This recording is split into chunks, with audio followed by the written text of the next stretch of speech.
hope the film, does something to show that he's just this ordinary kid in some respects from Nebraska who's suddenly in that spotlight, but struggling to rediscover his former self. Yeah, I mean, I wonder if there are really any other actors who have spent so much time recording their inner thoughts and their process and their inner struggles.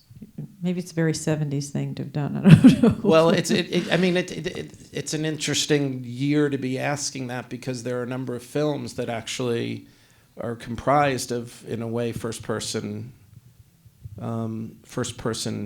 footage, not made footage or footage taken by an outside source, but footage found on Amy Winehouse's iPhone or in Kurt Cobain's personal storage, stuff, and it's very interesting. What's unique about this is that he starts doing it in the 1950s.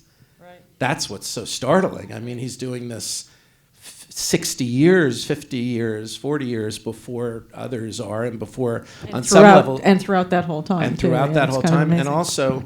Now everybody does. Now you could make a film about anybody in this room, probably from childhood. I get to, in these Q&As, just talk about all the reasons why I think Stephen's done such a brilliant job. But one of them is because I feel like he makes very clear that Brando spent his life making a documentary, and all he was waiting for was Stephen to come along and properly put it together. But here he was, right? Yeah, here he was. Wait, was that a compliment? Sure. To Stephen? I'm not sure. Indeed, he was doing the raw footage. Rebecca says this, actually. His daughter thinks that too. She thinks that it was actually kind of ordained and that Marlon might have had this in mind. Also, in his later life, he felt his identity, once fame hit, had been robbed from him, and it'd been and that he'd never really had a hold on his own personality, because the media were the one disseminating who he was and telling us how, what the myth of Marlon Brando was. So he just wanted to be seen. He said he would test the perimeter of women, and he'd prod them and goad them until the point where they'd tell a lie and ultimately leave him. And this is what happened with this one woman. She left him and disappeared for 5 years until he saw her once at a party in LA, in California. In LA.